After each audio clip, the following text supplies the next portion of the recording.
Everybody, it's 10 o'clock, so we're going to get started. I expect we'll have a couple of other senators joining us shortly, but to respect the folks that are here on time, we're going to try to start on time. I will now call on Dr. Burke to open us with a word of prayer this morning. Let's pray. Lord, thank you so much for the opportunity to gather together and study and evaluate the business that is before us. Please be with those that are traveling to and from this meeting, and be with those who are serving our country and our state overseas, and first responders here in all our local communities. In your name, amen. Thank you, sir. All right. This is going to be our last committee meeting where we have testimony on Senate Resolution 325, Study Committee on Portable Benefits for Independent Workers. Mr. Parag with Mastercard.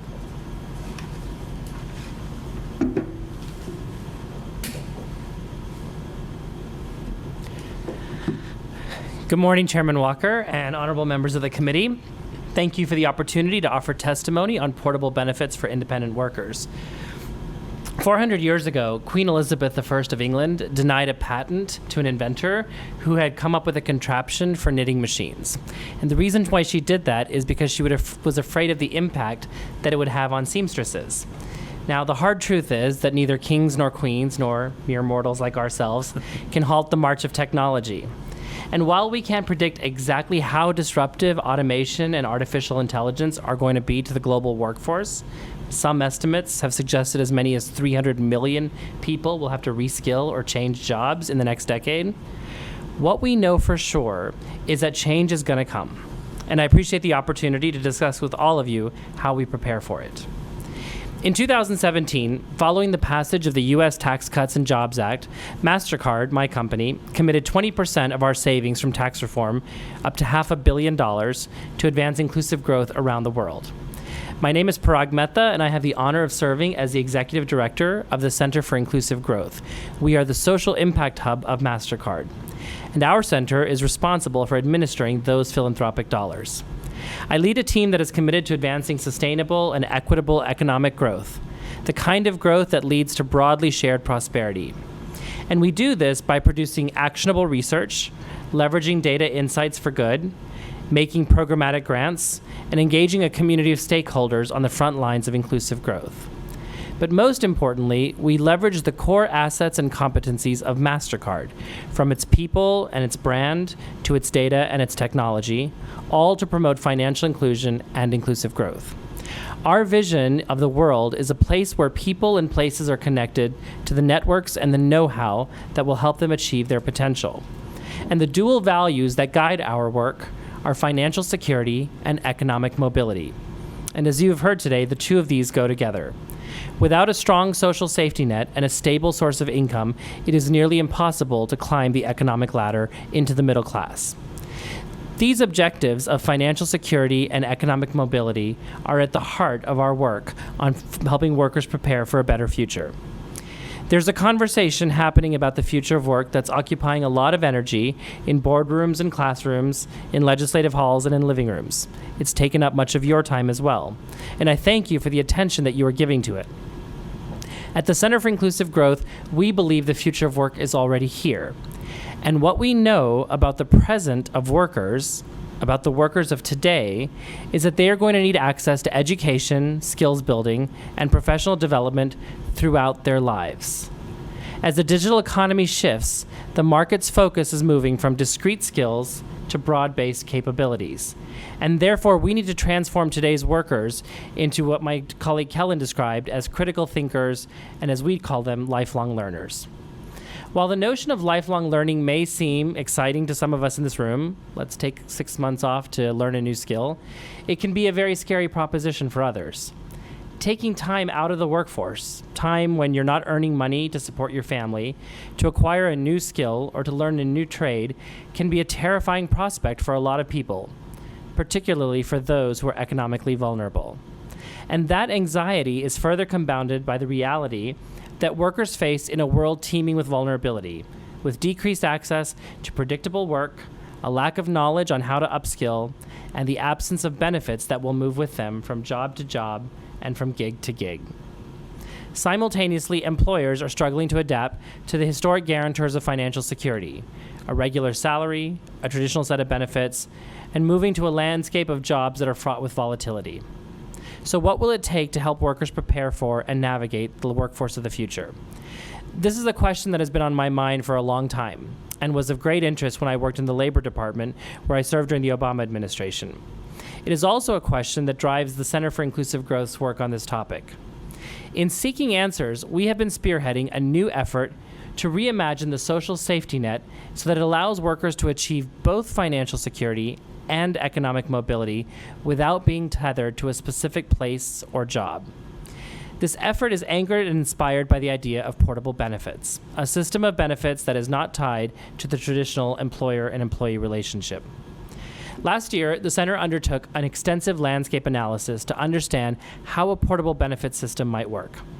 This process involved a comprehensive literature review involving over 100 different sources, research, articles, and interviews with 50 experts and practitioners. We spoke with legislators in New Jersey, Washington State, and of course, Georgia, where we are grateful to Senator Elena Parent for her leadership on this topic. We also spoke with innovators like Kristen Anderson from Catch, who you heard from earlier, and from the creators of Aaliyah, the platform that Kellen just spoke about. And finally, we studied how other countries, such as France, Singapore, Egypt, and China, are approaching their own design of portable benefits system. And what I'd like to share with you in the time remaining is the 5 learnings from that research. Number 1, a portable benefit system should be worker-centric. In doing this work, our assumptions have often been challenged as a result of hearing directly from the workers who are most impacted. For example, we recently surveyed 1,375 U.S. gig workers to better understand their needs when it comes to benefits. And in reviewing the findings, I was struck by the fact that the benefit most sought after by workers was not health care, what Kellen just described. In fact, paid leave and select insurance, such as life insurance plans, were the most sought after portable benefits across all sectors of the gig economy. And even then, there is significant variance in benefit need that's dictated by the nature of the work being carried out. The needs of an Uber driver are different than those of a handmade goods craftswoman, which are different than those of a domestic worker.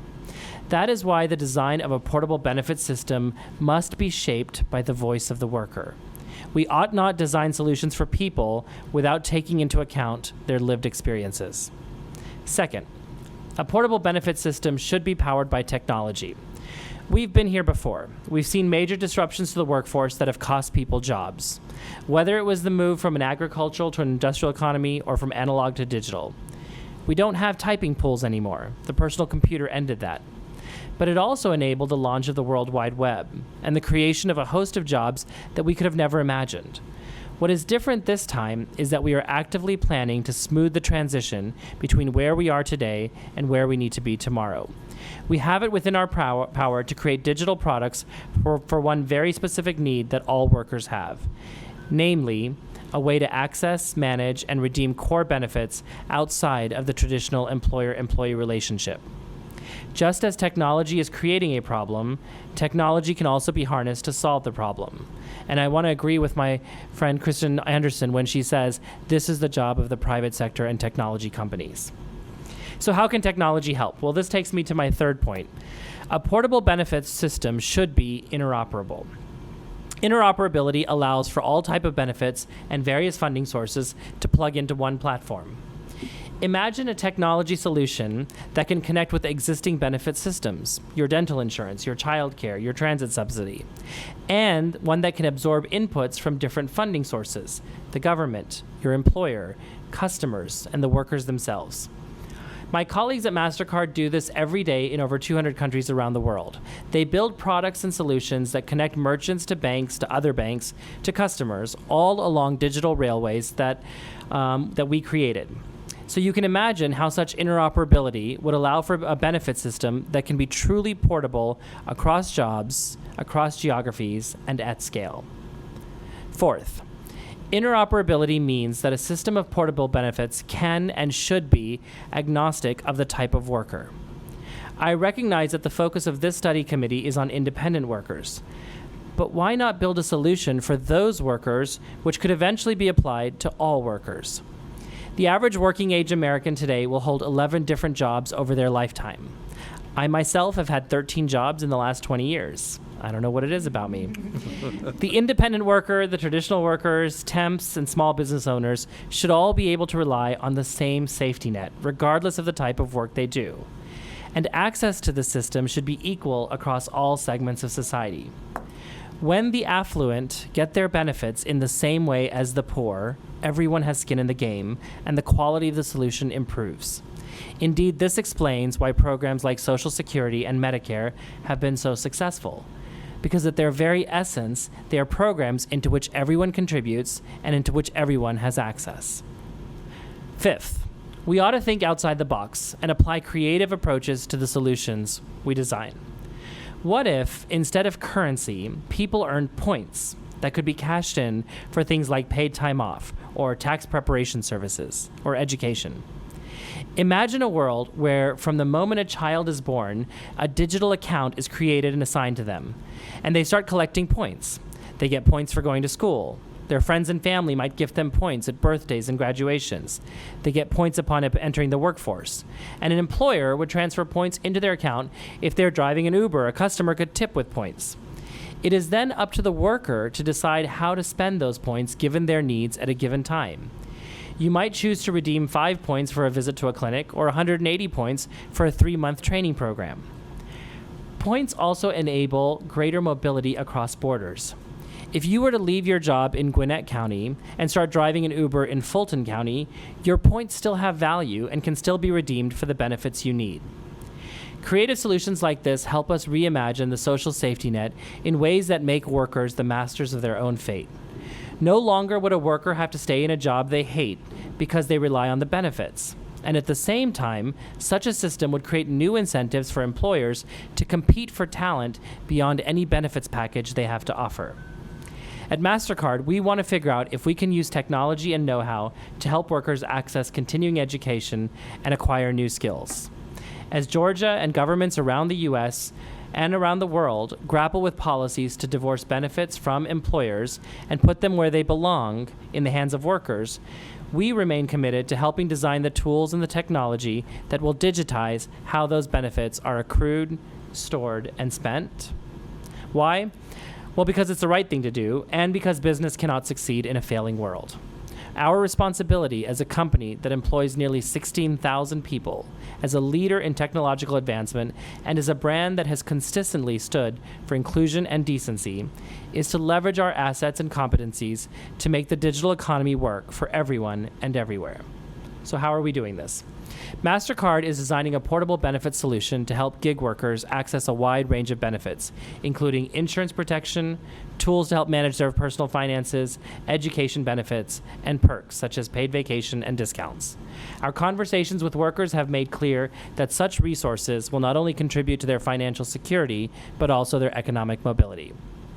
On the philanthropic side of Mastercard, where I sit, the center has recently announced a partnership with the Aspen Institute. You recently heard from Aspen's research manager, Shelley Stewart, at a previous meeting, with whom we are working closely to organize a series of convenings and workshops across the U.S., where we will bring together individuals from across sectors to design and co-create the ideal design for a new portable benefit system. We look forward to sharing insights from those workshops with members of this committee.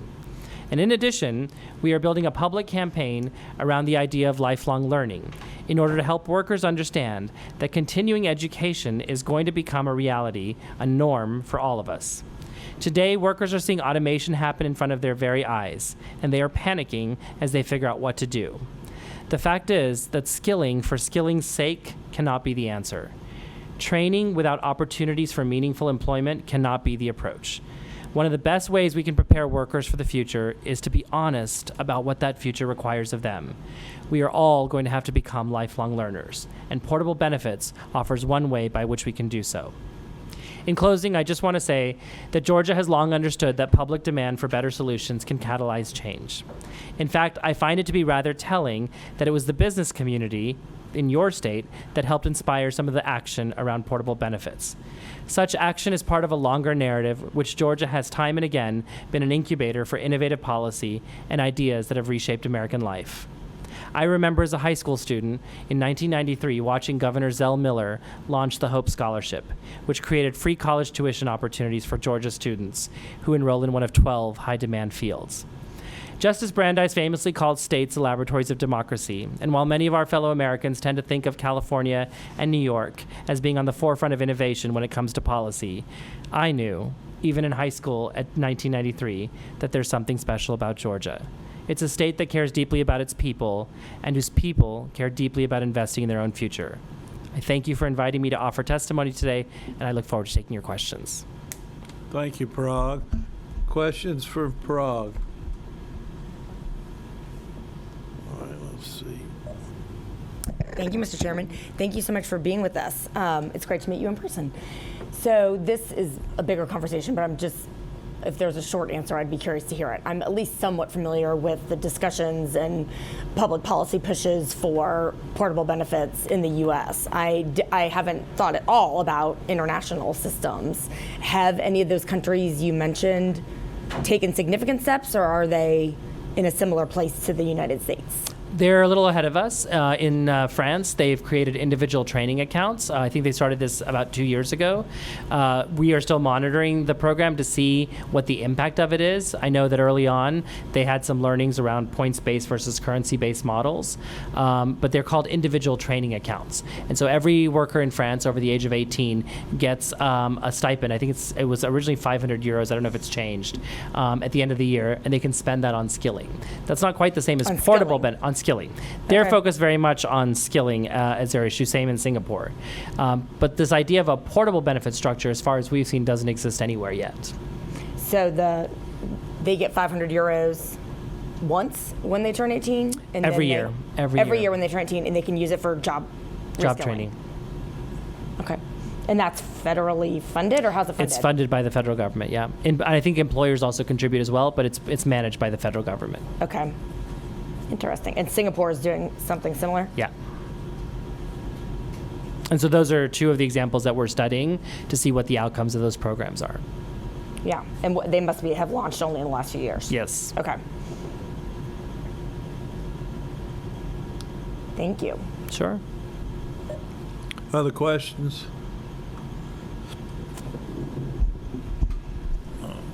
Senator Lucas. What happens when one loses their job? I find out the first thing that people do when they have financial difficulties, insurance goes. They don't pay the premium. So where have y'all found out about that? We keep talking about the affordability, and you're talking about different groups. Take a union contract, a guy that's an electrician. He's fine as long as there's work out there, but now what happens when there is no work? So the system that we imagine, Senator, would allow that person to retain their benefits. So whatever benefits that worker had when he was working, whether it be health insurance or retirement benefits, he would preserve those. He wouldn't lose it. As opposed to now, when I leave my job, all my vacation time goes with it. My transit subsidies go with it. My child care goes with it. So he would have those. But part of what I'm describing with the points-based system is that worker should have the choice to decide what benefits they need at that given time. So if they lose their jobs, maybe they want to focus their points on skilling benefits because they want to get trained for the next job that they want to apply to. Or maybe their unemployment insurance from the government kicks in at that point.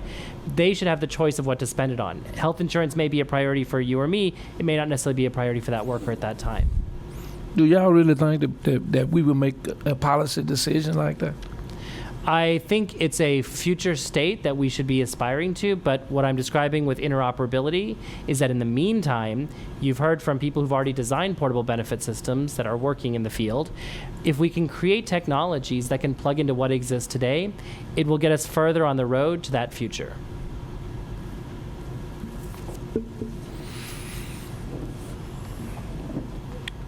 All right. Thank you. Any further questions? Thank you very much. Thank you.